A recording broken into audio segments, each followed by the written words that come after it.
नमस्कार. कसे आहात सर्व? मस्त आहात ना? मस्तच राहा. सर्वांना सर्वप्रथम श्री स्वामी समर्थ.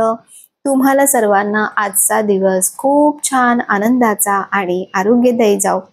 तर आज ही जी गडबड तुम्हाला दिसते ना, ती ही निष्ठाच्या बर्थडेची गडबड आहे. काल होता निष्ठाचा वाढदिवस, पण मला थोडंसं बरं वाटत नव्हतं, त्यामुळे दुपारी व्हिडिओ आला नाही.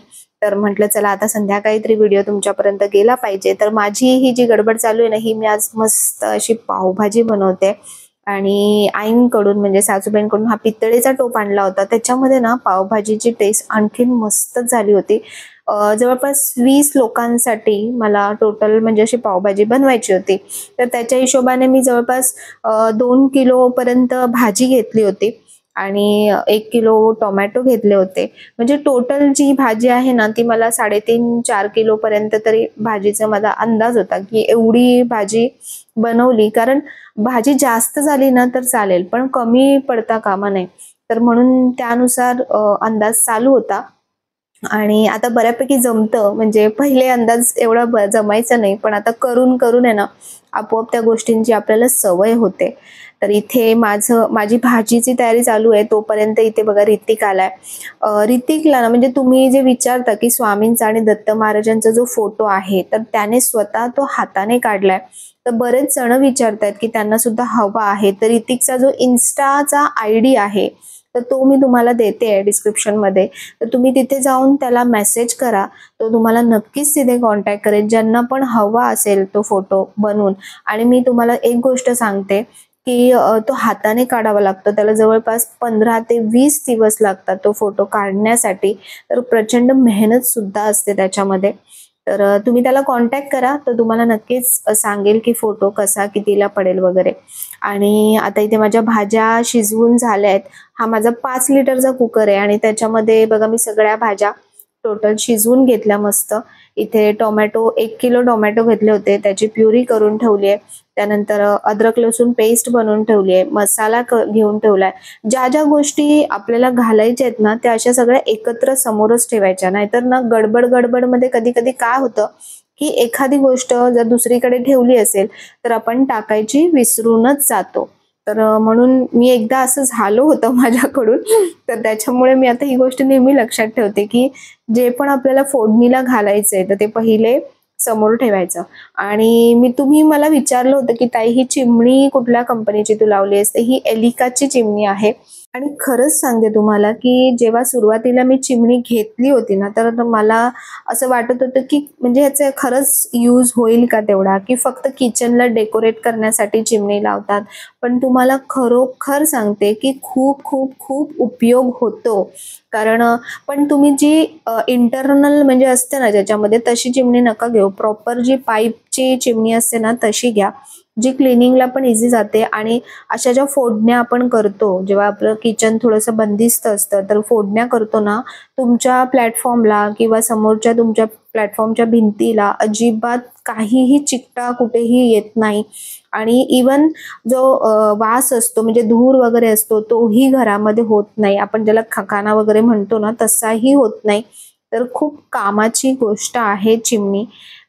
तर तुम्ही विचारलं होतं म्हणून मी तुम्हाला थोडीशी त्याचे डिटेल्स दिले. तर आता भाजी मस्त स्मॅश करून घेते. बघा बाहेरून मागवणं सोपं आहे, पण आता सध्या पावसाळा आहे सगळ्यांच्या तब्येतीच्या नुसार, आणि त्याच्यामुळे मी म्हटलं बाहेरचं काही मागवण्यापेक्षा शॉर्टकटमध्ये घरी असं काहीतरी की जे म्हणजे खाल्ल्यासारखं पण वाटेल. आणि मुलांना पावभाजी तर म्हणजे कुठल्याही वेळेला चालते. तर मुलांसोबत मोठ्यांना सुद्धा कधीतरी थोडंसं चेंज म्हणून म्हटलं चला मस्तपैकी पावभाजी बनवूया. आई सुद्धा आल्या होत्या. बऱ्याच जणांनी विचारलं की सासूबाई दिसत नाहीये. तर आईंच्या ना हाताचं छोटंसं ऑपरेशन झालंय. कारण त्या मागे 5-6 वर्ष आधी काहीतरी वैष्णोदेवीला गेल्या होत्या, तर तेव्हा तिथे पडल्या होत्या. तर त्यांचं हाताचं जे हाड आहे ना, ते तेव्हा निसटलं होतं आणि तेव्हा लावलं होतं. पण तरीही आता त्यांना परत खूप त्रास होत होता. आणि त्यानंतर आता दाखवलं तर पुन्हा हाताचं हाड थोडंसं निसटल्यासारखं झालं होतं. तर म्हणून छोटंसं असं त्यांचं हाताचं एक ऑपरेशन झालं होतं. तर त्याच्यामुळे त्या येत नव्हत्या कुठल्याही प्रोग्रामसाठी वगैरे, आणि त्यांना त्रास होत होता. तर म्हणून पण आता बघा आल्यानंतर म्हणजे अजिबात त्या गप्पही बसत नाहीत. मग त्यांना म्हटलं आई सगळ्यांचा हात लागला ना म्हणजे जेवणाला किंवा काय तर आपल्याला पण छान वाटतं. तर म्हणून त्या पण भाजी म्हटलं बघा हलवून कशी किती झाली आहे, क्वांटिटी बरोबर वाटते का. कारण आपण तर करतोच, पण त्यांनी कसं आधीपासून बऱ्याचशा गोष्टी बघितल्या आहेत, त्यांना बऱ्याचशा गोष्टींचा अनुभव आहे, तर त्याच्यामुळे चांगलं वाटतं सगळ्यांचेच हात लागले तर. तर भाजी इथे होत आली आता जवळपास माझी. आणि ह्या भाजीला ना म्हणजे मोठ्या प्रमाणात जर तुम्हाला काही जेवण बनवायचं असेल तर त्याला ना हळूहळू वेळ द्यावा लागतो, खूप घाई करून चालत नाही. आणि तोपर्यंत बघा इथे मस्त निष्ठा आणि ऋतिक होते ह्यावेळी. पप्पा थोडे लेट आले आणि मलाही ह्यांना डेकोरेशनला मदत करता आली नाही, कारण माझं सगळं लक्ष भाजीकडेच चाललं होतं. आणि काय करतो ना आम्ही, हे तिने ऑनलाईनच मागवलं होतं आणि प्रत्येक बर्थडेला ना आम्ही काय करतो, एक थीम ठेवतो कलरची, की जे ती थीम फॉलो करायची सगळ्यांनी आणि थोडंसं मस्त असं एक्साइटमेंट वाटते त्याच्यामध्ये सगळ्यांनाच. पहिले सगळ्यांना असं वाटायचं काय हे काय करतात, पण आता त्यांना सुद्धा मजा यायला लागली. आणि आजचा जो कलर होता ना तो आम्ही ग्रीन कलर ठरवला होता, मस्त असा हिरवागार निसर्गाचा कलर. त्यामुळे सर्वांनाच आज मस्त ग्रीन आणि व्हाईट घालून यायला सांगितलं होतं.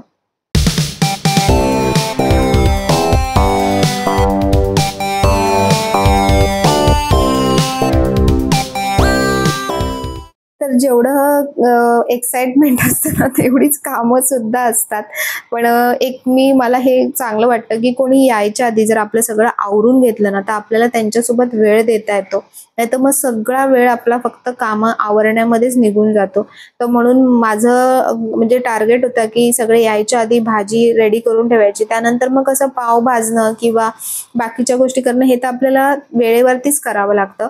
तर म्हटलं हे जे भांड्यांचं हे सगळा जो पूर्ण खटारा पडलेला आहे हा सगळं पहिले काढून घेऊया, कारण मग त्यामुळे किचन पण आपलं छान क्लीन दिसतं.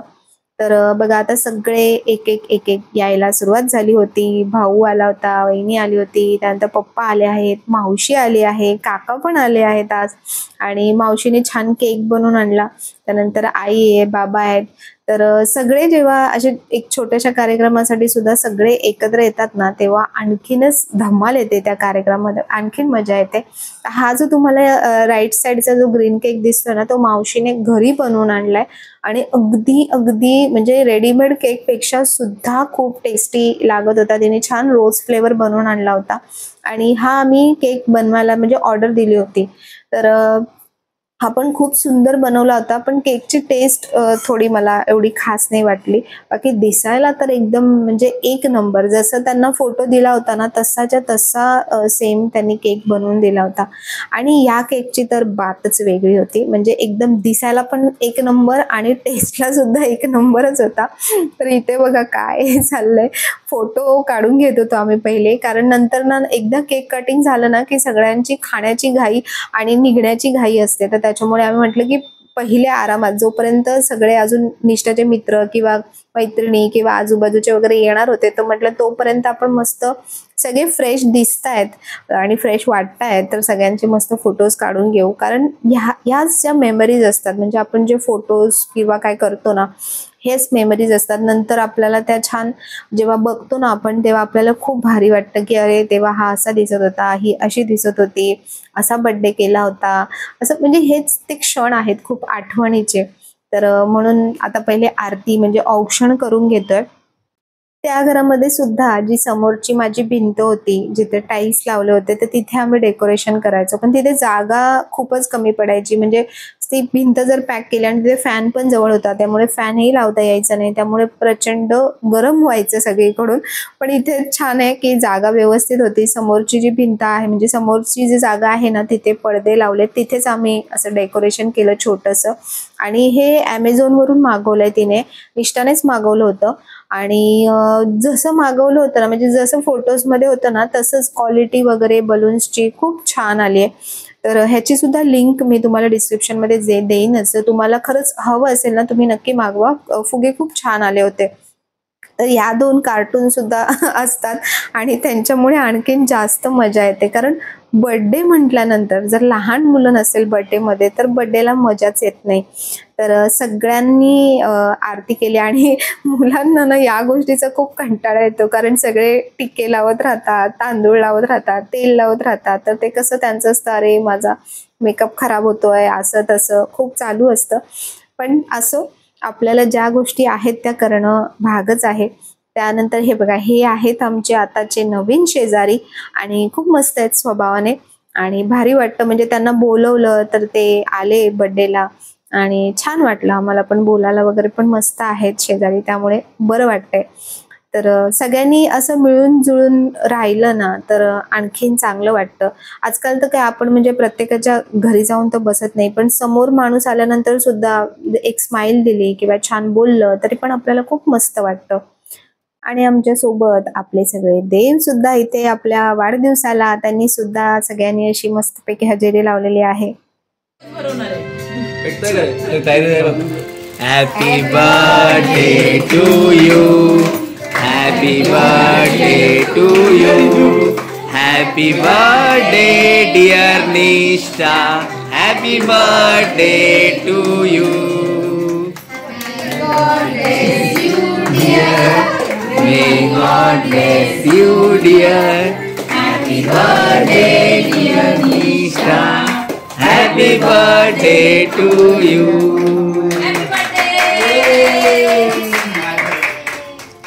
त्यानंतर सुरू झालेला आहे केक भराव कार्यक्रम. नेहमीप्रमाणे सगळ्यांना याच्यामध्ये एक गोष्ट असते, सगळ्यांना ना केक खायची म्हणजे असते, केक खायची घाई असते, पण जो बर्थडे गर्ल किंवा बर्थडे बॉय जे पण असतात ना त्यांना ना केक खाऊन खाऊन कंटाळा येऊन जातो. तर इथे तुम्हाला माझा बऱ्यापैकी हॉल दिसला असेल.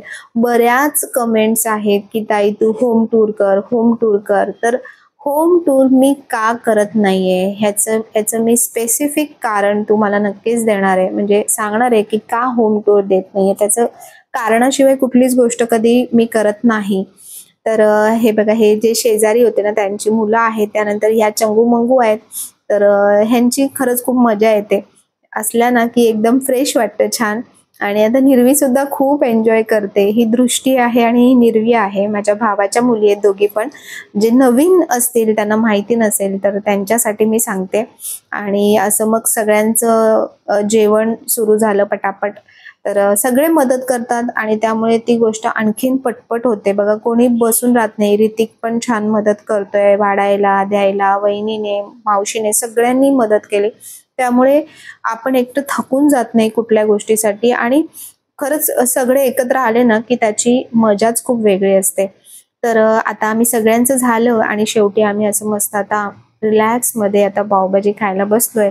तर तुम्ही पण या पावभाजी खायला. आणि तुम्हाला आजचा व्हिडिओ कसा वाटला, जर व्हिडिओ आवडला असेल तर नेहमीप्रमाणे व्हिडिओला लाईक करा, शेअर करा, सबस्क्राईब करा. पुन्हा भेटूया आपण अशाच नवीन व्हिडिओमध्ये. तोपर्यंत सर्वांना बाय आणि सर्वांना श्री स्वामी समर्थ.